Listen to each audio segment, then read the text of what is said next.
Familia, tenemos el 21 de diciembre, este 21 de diciembre, seminario online A1 de 4,5 horas, el apego en la vida emocional y las relaciones, con el doctor Ángel Luis Fernández. Ya podéis inscribiros a través de aulaspandora.com. En la descripción del vídeo tenéis los datos para darle directamente al enlace y poder inscribiros. Y muy buenas tardes, ¿qué tal? ¿Cómo están todos? Aquí estamos otra vez con el doctor. Ya siempre os digo, cojan el enlace, lo compartan en sus redes sociales, grupos de WhatsApp y Telegram, y ahí, bueno, pues la gente lo podrá ver en vivo más tarde o ahora. Y también tenéis la descripción de todo, en la descripción, perdón, del vídeo, en la pestaña de ver más, tenéis todos los datos de contacto míos, del doctor y de todas las plataformas de Caja Pandora para que se suscriban. ¿Qué tal, doctor Ángel? ¿Cómo está hoy? Pues muy bien, Luis, aquí como siempre en la brecha, ¿no? Haciendo cosas, ¿no? Y feliz de compartir este rato con todos vosotros, especialmente en tiempo de Navidad, ¿no? Que es un tiempo en el que mucha gente se hace muchas preguntas y ojalá que algunas queden satisfechas después de este encuentro. Cuando dices genealogía cósmica, que somos polvo de estrella, ¿nos vas a hacer un recital de todas las razas extraterrestres o va por otro lado?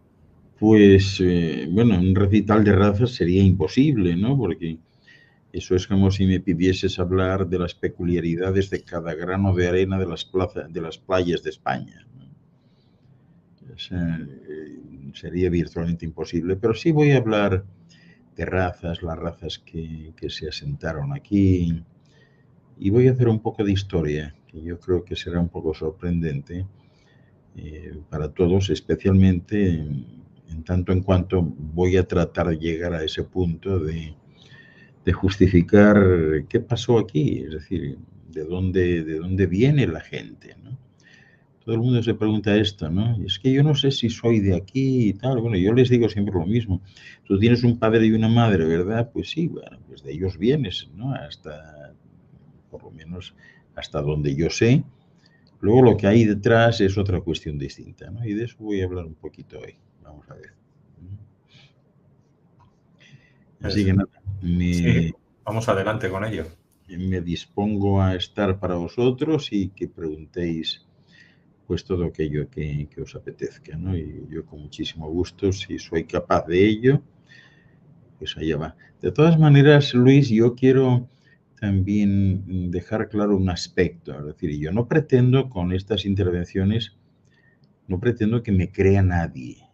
O sea, esto deben tomarlo pues como una referencia en un momento dado, pero no para creer o no creer, es decir, simplemente después de haberme escuchado, pues lo mejor que podéis hacer es someter toda esta información al tamiz de vuestra intuición y que sea vuestra intuición la que decida si es verosímil o no lo es, si tiene sentido o no lo tiene, ¿no?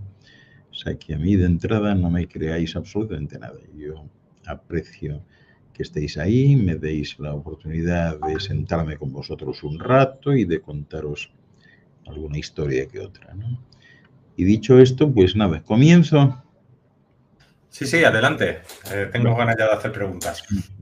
Bueno, pues vamos allá entonces. Fíjate,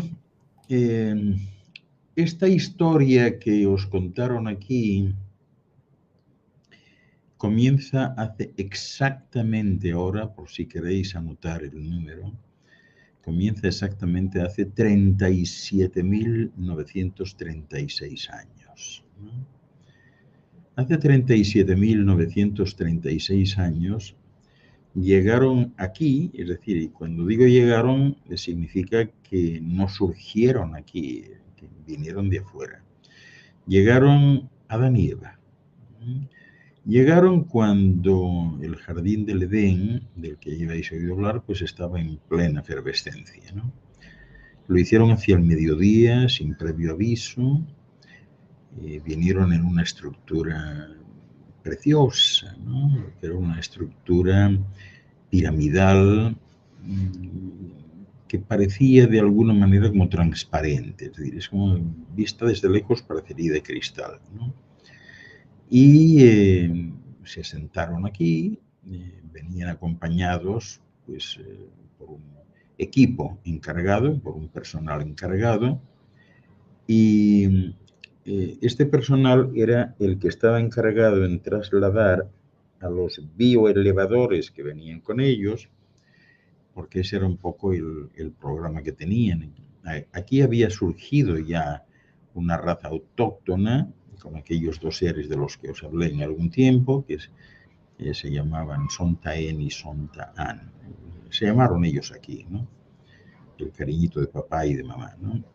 Entonces, cuando llegan estos bioelevadores, se llevó a cabo toda una labor de, pudiéramos llamar, de rematerialización de esos cuerpos, ¿no? Porque cuando llegaron aquí no eran del todo sólidos, ¿no?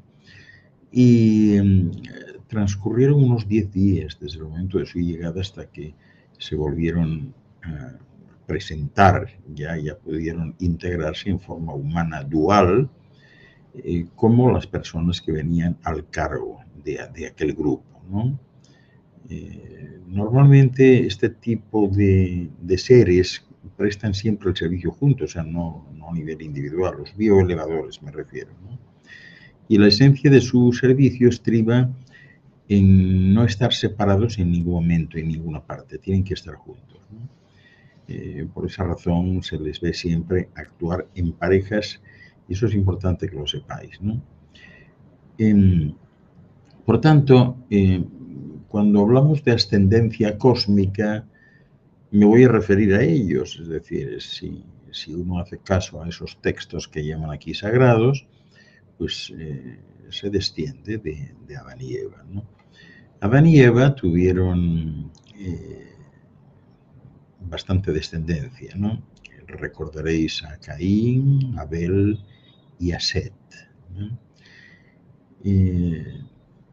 A su vez, de Caín se deriva Enoc, Irad, Mehujael, Matusael. De Matusael salieron Zila, Lamec y Ada, ¿no? Y de Zila y Lamec, que procrearon juntos, salieron Tubal Caín y Naama. Y de Lamec y Ada, que procrearon juntos también, de ahí salieron Jabal y Jubal. Abel, ya sabéis lo que le pasó. A Set se le tuvo cierta descendencia, se le permitió procrear con familiares, ¿no? Y él tuvo a Enos, a Cainán,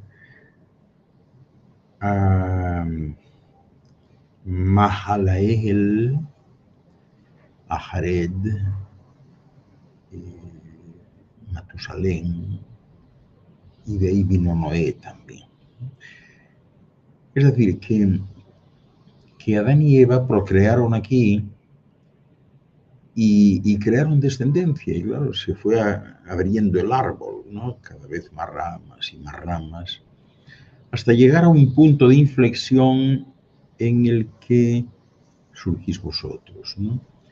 Tenemos muy claro que cada persona dispone de un padre, de una madre, y que por tanto tiene 4 abuelos, 8 bisabuelos, 16 tatarabuelos, y así sucesivamente se va duplicando el número de ancestros en cada generación. De este modo, o sea, si voláis hacia atrás vosotros, esto es un ejercicio matemático fácil que podéis hacer. Cuando lleguéis a la 7ª generación, en teoría, en la 7ª generación vuestra, hay 64 personas que intervinieron para que cada uno de vosotros esté aquí. Es decir, yo ahora me voy a referir a solo una persona, uno cualquiera de vosotros. Uno cualquiera de vosotros en la 7ª generación tiene 64 personas que dieron lugar a que él naciese hoy como lo hizo. Pero si vamos más atrás, a la 10ª generación, ya no son 64, la 10ª generación de cada uno de vosotros es de 512 personas, ¿no?, que intervinieron para que vosotros hayáis nacido tal y como sois ahora. Es decir, que tenéis memoria y tenéis material biológico y genético de 512 personas en la 10ª generación. Pero si vamos a la 15ª generación, ahí ya tenemos que hablar de 16.384 personas que son vuestros ancestros. Son vuestros ancestros. De ellos tenéis material genético y biológico vosotros. O sea que en la 15ª generación, 16.384 personas. Sin embargo, claro, hay que considerar que en este punto pues haya habido de todo y que haya habido en la familia uniones entre personas con algún vínculo de consanguinidad, lo cual pues puede reducir el número real de individuos que componen esa generación, pero cuando digo reducir no es de forma significativa. Podríamos hablar que, bueno, en vez de 16.000 vamos a dejarlo en 15.000, ¿no? Es decir, la segunda generación de ascendentes de un matrimonio está formado en teoría por 8 personas, que son los 4 abuelos de cada cónyuge. Pero si se diera el caso de que los cónyuges fuesen primos hermanos entre sí y tuvieran, por tanto, 2 abuelos comunes, la cifra de antepasados, lógicamente, en la segunda generación, pues ya se limitaría a 6 y, como consecuencia, esta alteración afectaría también a las generaciones más antiguas, además de manera exponencial. Pero no es significativo. O sea que si queréis, en vez de esa cifra de 16.384, si queréis dejarlo en 15, pues muy bien, ¿no? Por descontado que, claro, que no es demasiado habitual el matrimonio que os digo entre primos hermanos, pero tampoco raro, ¿no? Y son menos raros también los matrimonios entre primos segundos o terceros, sobre todo en los pueblos pequeños o en las zonas aisladas, geográficamente, donde no tienen mucha posibilidad de hacerse novios o novias y entonces recurren a la propia familia, ¿no?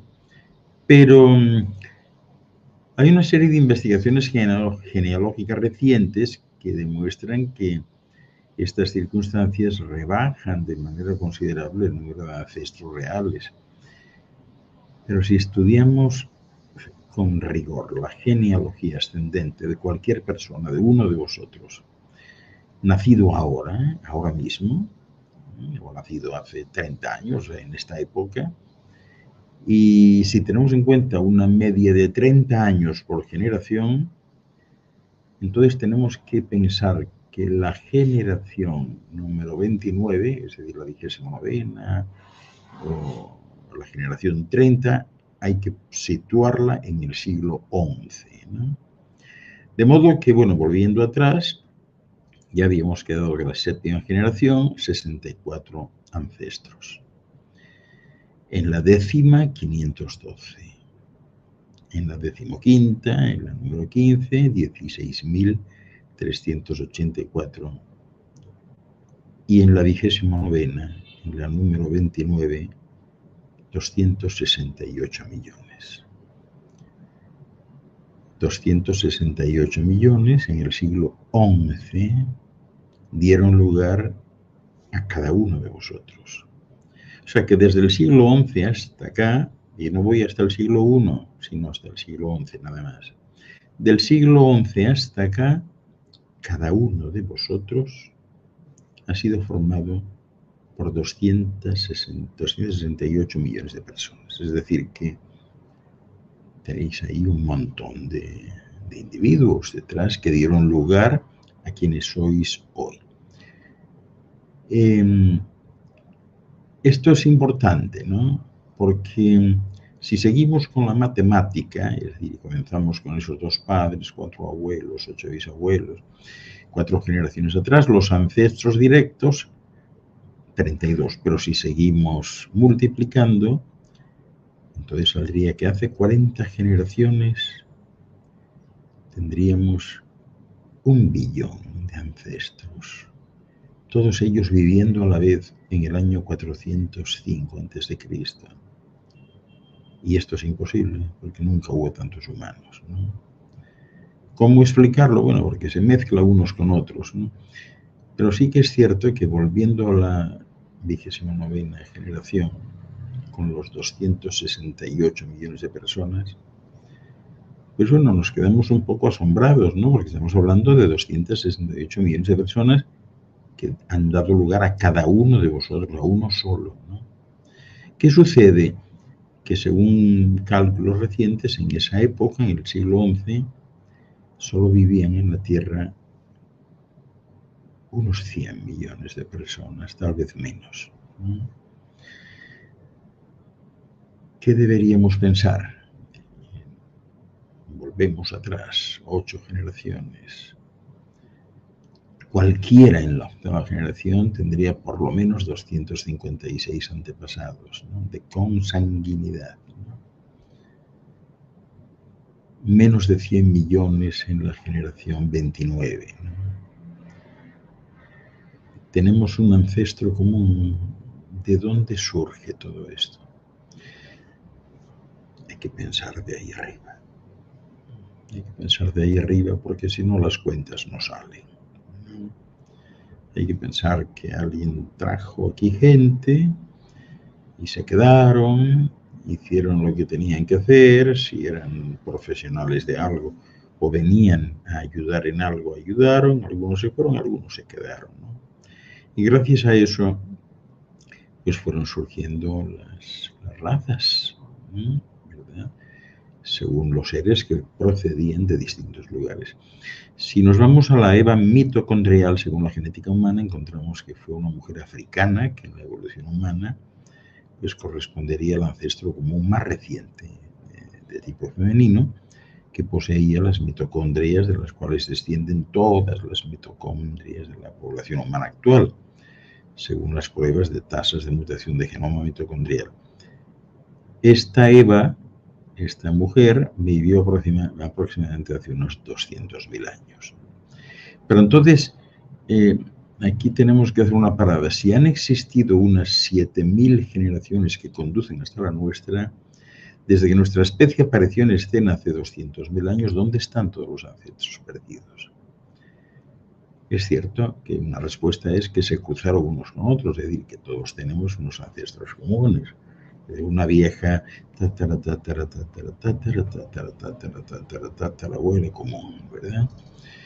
Pero ¿de dónde surgen el resto? O sea, ¿cómo pudo darse esto? Bueno, pues esto se dio básicamente pues, porque los antepasados proceden del cosmos. O sea, todos nuestros antepasados proceden del cosmos.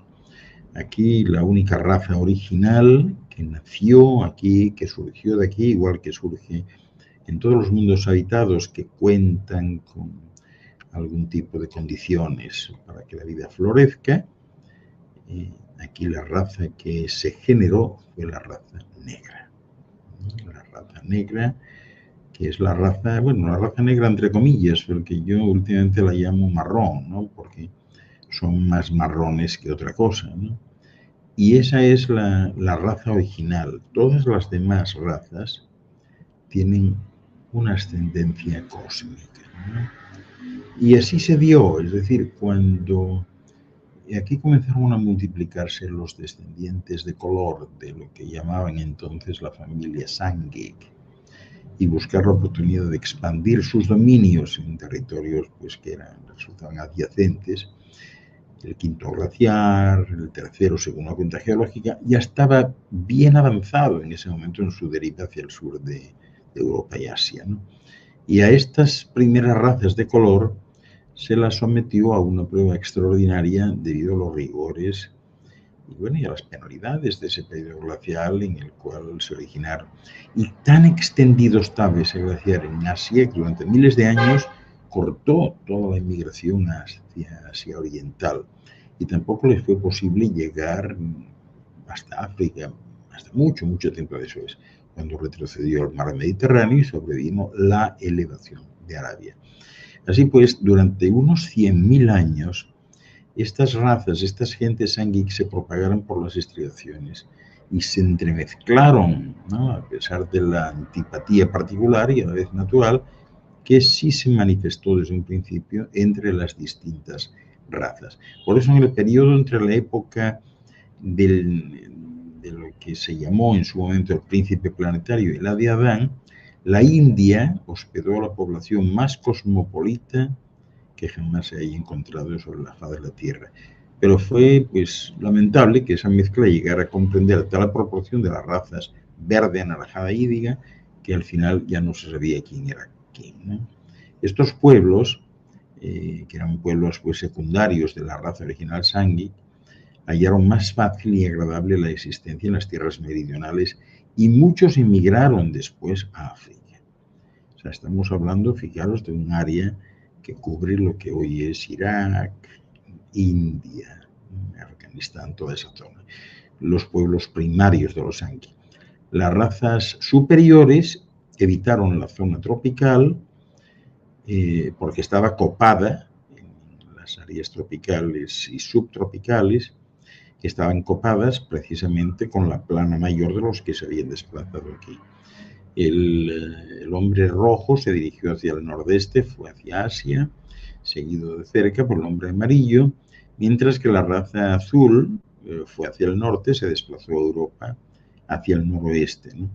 Y este hombre rojo pronto empezó a emigrar hacia el nordeste detrás, un poco pisando los talones al hielo que iba en retrocesos. A medida que dejaba libres las tierras, estos las ocupaban, ¿no? Y así fueron sorteando las tierras altas de la India y ocupando todo el nordeste de Asia. Y fueron seguidos muy de cerca por las tribus amarillas, quienes con el tiempo llegaron a desplazarlos de Asia y los empujaron hacia Norteamérica, ¿no? Cuando abandonaron Asia, los supervivientes del linaje relativamente puro de la raza roja, pues en ese momento había 11 tribus y sumaban poco más, qué sé yo, de 7.000 hombres o por ahí, contando hombres, mujeres, niños y ancianos. Y estas tribus fueron acompañadas por 3 grupos reducidos de descendencia mestiza. Y el más grande, pues era una combinación de esas dos razas, la azul y la anaranjada.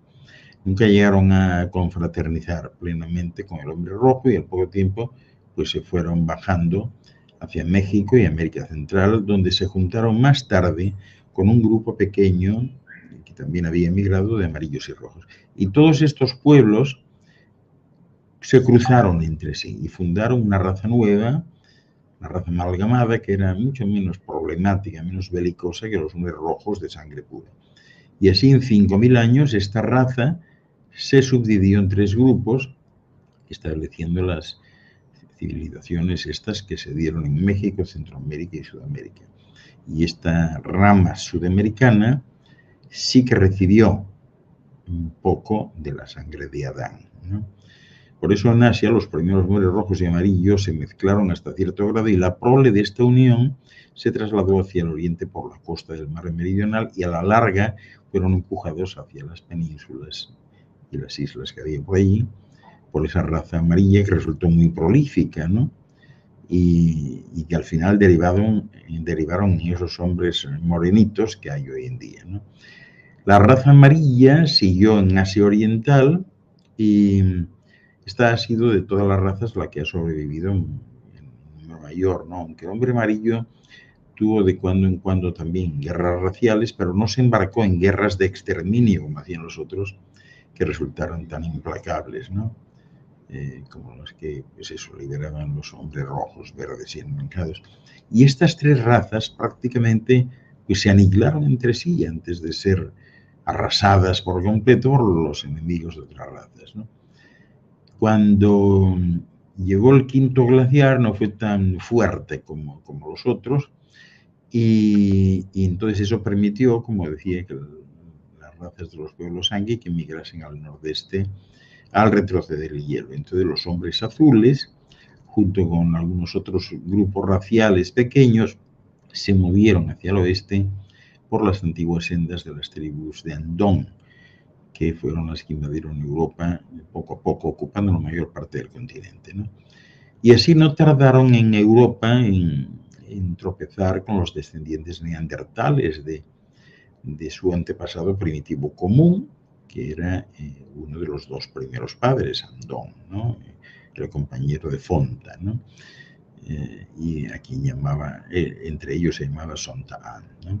Estos neandertales europeos más antiguos habían sido impulsados hacia el sur y al este por el glaciar y por tanto pues estaban situados como para encontrar rápidamente y absorber de alguna manera a sus primos invasores de las tribus Sangui. O sea que en general y desde el principio sí quiero deciros que estas tribus eran más inteligentes que los descendientes decadentes, ¿verdad? Los llameros andónicos, y en muchos aspectos pues muy superiores a ellos, ¿no? Y el mestizaje que llegaron a, de alguna manera, a provocar con los pueblos neandertales resultó en una mejora inmediata de la más antigua de las dos razas. Y esta infusión de sangre a la que pertenecía el hombre azul produjo aquella mejoría muy marcada en los pueblos neandertales que siempre se observó en las olas sucesivas de tribus cada vez más inteligentes, ¿no? Durante el siguiente periodo interglacial, esta raza neandertal se expandió desde Inglaterra hasta la India. Fijaros que os estoy llevando por vuestros antepasados comunes aquí que venían del cosmos.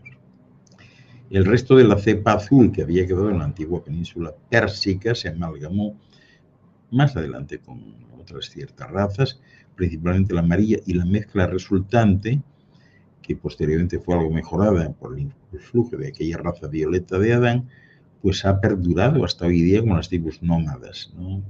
Morenas de los árabes que se conocen ahora, ¿verdad?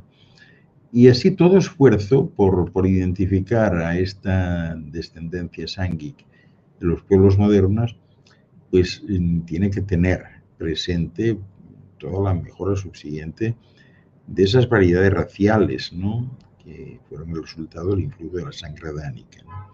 Así que las razas superiores, en definitiva, buscaron los climas septentrionales o templados, mientras que las razas anaranjada, verde e índiga tendieron a irse hacia el África por el puente terrestre recién aparecido que separaba el Mediterráneo en pleno retroceso hacia el oeste del Océano Índico, ¿no?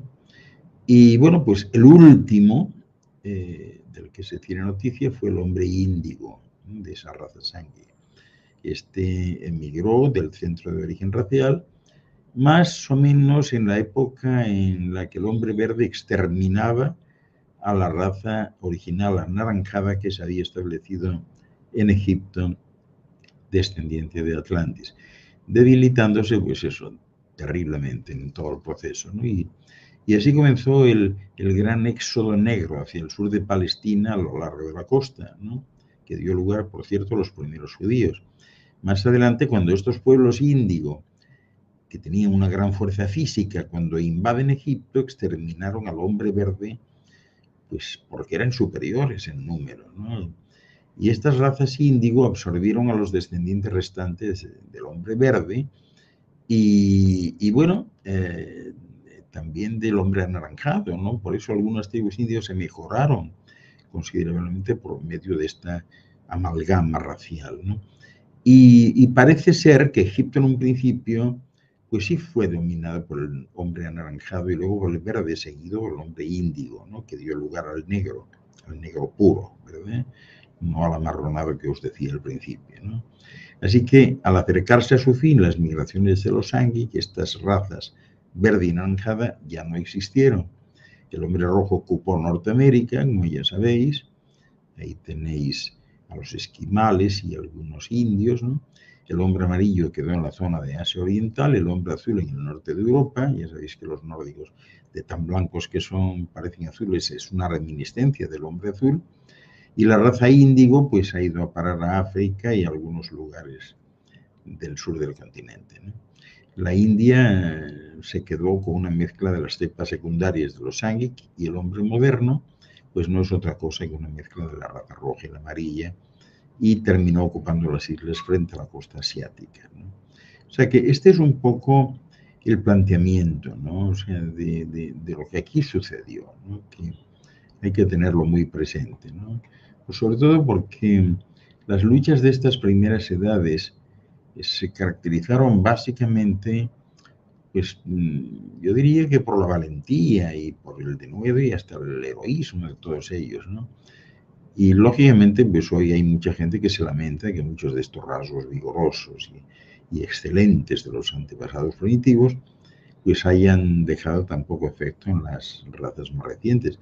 Pero sí se aprecia el valor de muchos de los refinamientos de la civilización que va avanzando.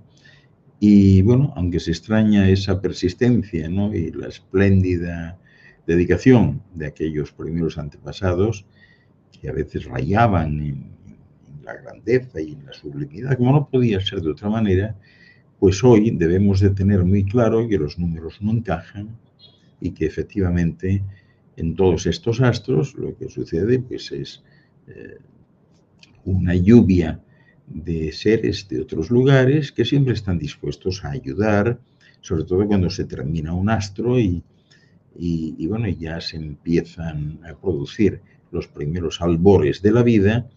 Hay muchos voluntarios de muchos sitios que vienen aquí. Sí es cierto que la mayoría se van, pero no es menos cierto que otros sí se quedan y dan lugar a las razas, ¿no? De ahí el concepto de que todos nosotros tenemos una ascendencia cósmica. Yo no sé si andamos bien de tiempo, Luis, ¿hay preguntas o sigo hablando? ¿Qué queréis que haga? Bueno, son 40 ahora mismo, todavía quedan 20 minutos. Yo sí te quería preguntar, y si alguien quiere preguntar, pues que ponga pregunta 2 puntos y formule la pregunta. En Neandertal yo tengo entendido que biológicamente cuando esta gente los desentierran y los miden, decían que vivían pocos años, 30 años, 60 años, pero un estudio reciente de otra gente dice que por los dientes y por lo que se han encontrado, estos seres vivían 700 años y que eran mucho más inteligentes y tenían, vamos a decir, bueno, de alguna manera era como una cultura que hoy en día para nosotros han desaparecido, pero eran más grandes que nosotros, pero que eran inteligentes, no solo telepáticamente hablando, sino que también tenían tecnología. Lo que pasa es que no se le ha dado su lugar, es como que se ha querido, pues eso, decir poco más que eran de la edad de hielo y que iban en taparrabos y poco más. Y eso no es real. ¿Cómo eran exactamente esta gente o cuánto tiempo podrían vivir?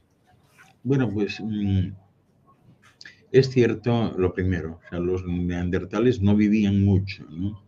Tú ten en cuenta que cuando llegaron aquí las primeras expediciones de voluntarios, siempre antes de llegar ellos, hubo aquí un grupo de personas que participaron en la fase final de la creación de la esfera, especialmente cuando se empezó a rellenar de agua la superficie, y estas personas a los que venían de afuera, pues les daban orientaciones, es decir, eran conocidos como los maestros de la sabiduría antigua y les daban orientaciones de cómo funcionaba este astro, que claro, no todos los astros son iguales, ¿no? La climatología, la meteorología, los movimientos sísmicos, geotectónicos, etcétera, son diferentes, ¿no? de un lugar a otro.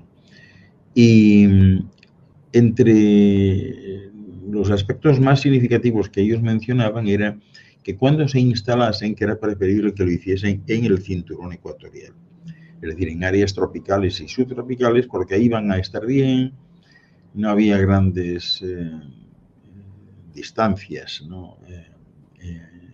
Ni había, perdón, ni había extremos en las temperaturas, la temperatura era bastante estable y entonces ellos sugerían siempre eso, ¿no? Pero claro, aquí siempre hay intrépidos que quieren ir más allá y entonces empezaron a desplazar hacia arriba, hacia abajo, ¿no? Y algunas de esas razas originales llegaron a embrutecer. Entonces lo que se conoce como los neandertales es cierto eso, que no vivían más de 30 o 40 años, ¿no? Pero también es cierto que ha habido otros de la misma época, pero no neandertales, que efectivamente vivían 700, 1000 años y más, ¿no? Pero eran seres de otras razas que venían de afuera, que estuvieron aquí y que tenían además otra consistencia, que estoy hablando de seres inmensamente altos, había verdaderos gigantes, ¿no? Y aquí también vinieron seres ridículamente pequeños que ni se veían, pero que eran seres antropomórficos normales, ¿no? Cada uno hizo su labor e incluso muchos de ellos la siguen haciendo hasta el día de hoy. Entonces tienes razón, pero no es atribuible eso a los neandertales, ¿no? Sino a otras razas que también se instalaron, que también participaron lógicamente en la historia de esta esfera y que sí, vivían, hubo muchos que vivían no 700 ni 1000, sino aquí hubo gente que vivió miles de años, miles de años. Ahora, esta semana creo que se estrena la segunda parte de la película de Avatar. Y bueno, hablas de los hombres azules, ¿no? Y cuando uno está en Egipto, pues ve que pintan de azul algunos humanos, en la antigua Persia también, en la India, y luego ves la película de Avatar y son de color azul. Claro, cuando tú dices azules, eran tan azul como en la película esa y eran... Sí. No, eran, no, y son. Esos seres azules son muy habituales, ¿no? Sí, sí, son totalmente azules, o sea, como en la película, más o menos, ¿no? Y efectivamente, en todas estas cosmogonías, en estas culturas, eso siempre se dio. Por ejemplo, en el caso de Egipto, es muy significativo el hecho de que cuando venían los maestros instructores de afuera, los que dieron lugar a los cursos del ojo de Horus, el ojo derecho y el izquierdo, cada uno de 12 años, los instructores principales venían de afuera.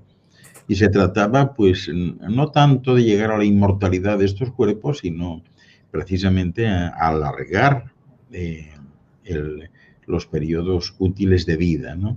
Entonces, cuando esta gente venía, muchos de ellos no podían respirar aquí. O sea, el ambiente era absolutamente tóxico. Si lo hiciesen, morirían en cuestión de segundos, ¿no? Y entonces se les construyó, por ejemplo, en Egipto, esto se está viendo ahora, se les construyó un área especial cerca de las pirámides, conocidas después como las estancias de Amenti, que eran unas estancias especiales totalmente cerradas, donde les insuflaban la mezcla de gases que ellos necesitaban para respirar. Y entonces era allí donde vivían. Cuando salían al exterior, tenían que utilizar máscaras. Y esas máscaras, pues, fueron tipificadas y fueron consideradas por los artistas de la época como que se les daba un aire a ciertos animales y entonces, bueno, pues, qué sé yo, o sea, una máscara de la que pendía un apéndice especial, pues ese era un ibis, ¿no? Y otra raza, otra máscara que tenía la parte de visión con unas hendiduras muy raras, pues eso pasaba a ser un lobo, o un perro, o un gato, lo que fuese, ¿no? Que era la única referencia que ellos tenían, ¿no? Pero sí, estos azules sí estuvieron, o sea, fueron maestros instructores mucho tiempo aquí, en muchas cosmogonías, y son así, literalmente azules, un azul fuerte. Luego, cuando has hecho referencia a la cantidad de población que había, o tendría que haber y no la hay, también podría ser que este planeta generara muchos humanos y de vez en cuando se los llevaran a otro lado, como una cosecha. Bueno, como cosecha no, pero evidentemente el tránsito entre estos mundos existe, siempre ha existido, ¿no? Yo me acordaba el otro día en una entrevista de que en un programa que yo hice día 1 hace ya años, ahora 10 o 12 años, que se llama Contactados. O sea, si lo buscáis en 1 a 1 Televisión, ahí debe estar todavía, Contactados. Y había una señora, yo entrevisté a una señora, que hablando con ella me di cuenta que ella conocía perfectamente algunas cuestiones que yo entendía que no conocía apenas la gente. Me di cuenta que sí, que ella las conocía porque lo describía muy bien. O sea, era una persona de total fiabilidad, ¿no? Y a esta persona, pues ella cuando hizo el programa, cuando estuvo en la entrevista, me decía que poco tiempo, pocas semanas después se tenía que ir porque la iban a llevar a hacer un cursillo, ¿no? Entonces, el cursillo era un cursillo de unas 3 semanas aproximadamente en el otro tiempo, pero aquí eso representaba 70 años. O sea, ellos la iban a devolver 70 años después. Sin embargo, en el otro tiempo, pues era una cosa breve, ¿no? Y esta mujer, pues ya estaba preparada, había cerrado sus cuentas bancarias, le había explicado a la hermana claramente qué pasaba, de hecho había llevado a su hermana en un momento a un encuentro para que se diese cuenta que no había nada de raro, sino sencillamente que tenía estos amigos y que ella tenía que hacer algo aquí, tenía que desarrollar algún plan y eso pasaba pues por un entrenamiento y ese entrenamiento no era aquí, era fuera. Y efectivamente esta mujer a los pocos días desapareció y sigue desaparecida, o sea, está en ese cursillo de 3 semanas del otro tiempo, en el otro mundo, 70 años aquí. Ella ya mentalmente estaba preparada para, en el momento de retornar, pues bueno, hacer lo mejor que pudiera, ¿no? Pero sí, 70 años con un cuerpo de ella que solo habría envejecido 3 semanas.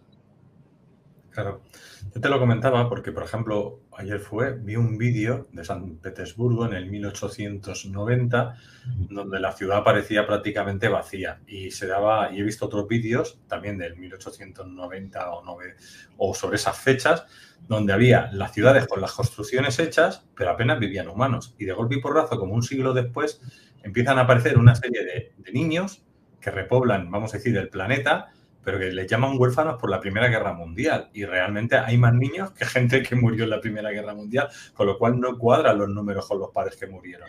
Sí, no, los números no cuadran nunca, Luis.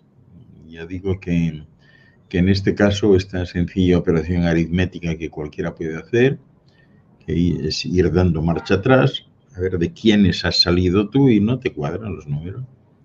Tienes millones detrás. Y estamos hablando de una sola persona en la Tierra. Una sola. O sea, no estamos hablando de un grupo, ¿no? Entonces, sí, esas cosas han sucedido, pero también quiero llamar vuestra atención en algo. Suceden en realidades simultáneas.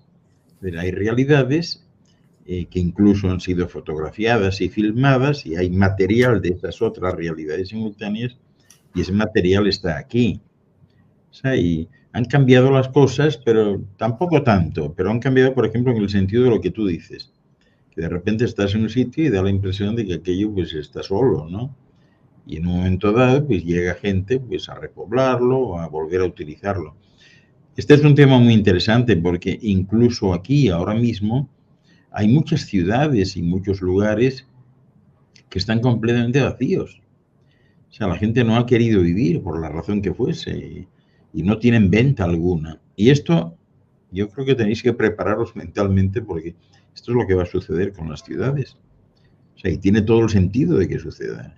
O sea, las ciudades son muy difíciles de mantener, muy caras, mucho problema. En cuanto a la medicina de pasos hacia adelante, la medicina alopática, y empiece a hablar de lo perjudicial que es estar viviendo en estos nichos de cementerio que llaman pisos y apartamentos, ¿no? De lo perjudicial que es estar sometido pues, a estos ruidos y a estar convertidos en una especie de alfileteros atravesados por toda suerte de intensidades de ondas hercianas, eléctricas y de otro tipo.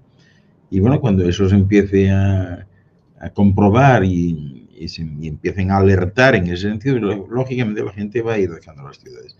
Ha habido una pandemia ahora, esto ha servido pues para que en grandes empresas se den cuenta que ya no necesitan invertir en esas grandes instalaciones, edificios y oficinas, porque han comprobado que desde casa se trabaja igual e incluso un mayor rendimiento, ahora no tienes la presión de unos compañeros hostiles o de un ambiente hostil o de un director impresentable que te hace la vida imposible y practican mobbing contigo, ¿no? Entonces, bueno, pues al final no es muy difícil conjeturar ni imaginar qué va a pasar con esos grandes edificios. ¿Tienen venta? No.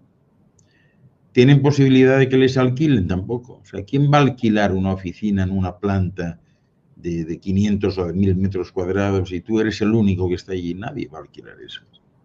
Entonces, ese es el principio del fin de las ciudades.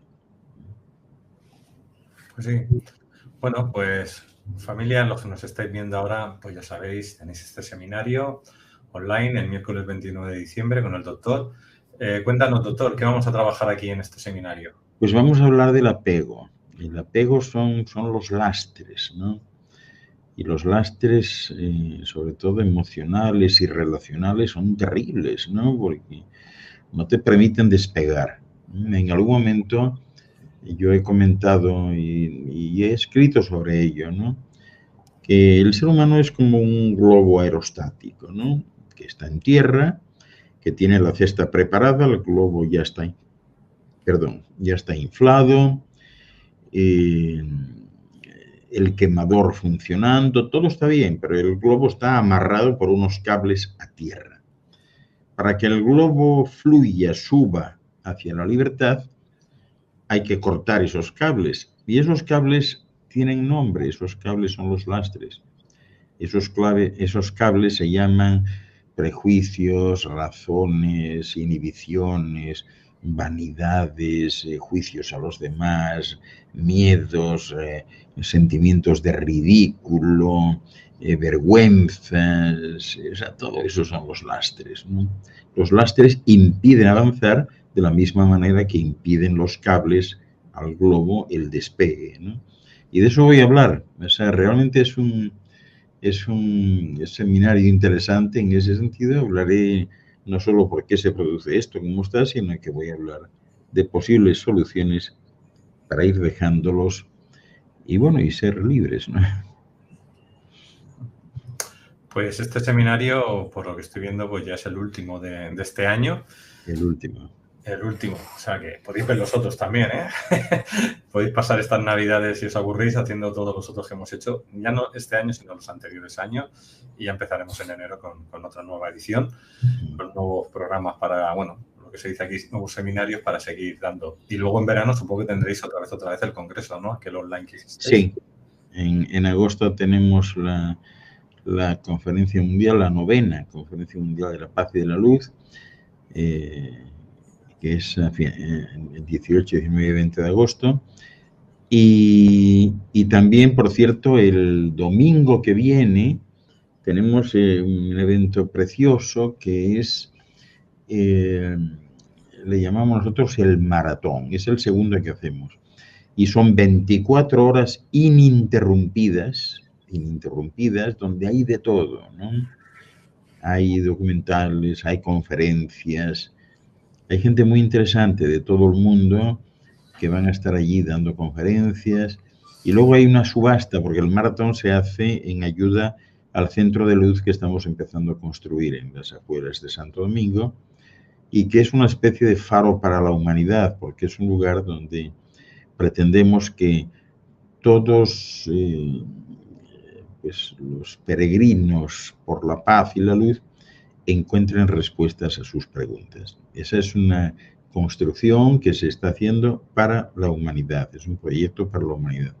Y en este maratón, el acto central, el acto principal, pues es una subasta donde se van a subastar cosas singulares, ¿no? Singulares, por ejemplo, hay imágenes de Maquiventa Melquisedec, que ya sabes que fue la persona más importante que dio lugar primero a la ciudad de Jebús y luego la ciudad de Salem, y fueron fusionadas para crear Jerusalén, que terminó siendo Jerusalén. Entonces hay imágenes de él, hay imágenes a subastar de Immanuel Micael, que fue en otro tiempo Jesús de Nazaret, y imágenes de cómo está hoy. O sea, es todo muy impactante, ¿no? Y bueno, pues podéis acceder a través de nuestros medios, 1 Televisión, y toda la información está también en la página web de la Fundación, fundacion1a1.org, ¿no?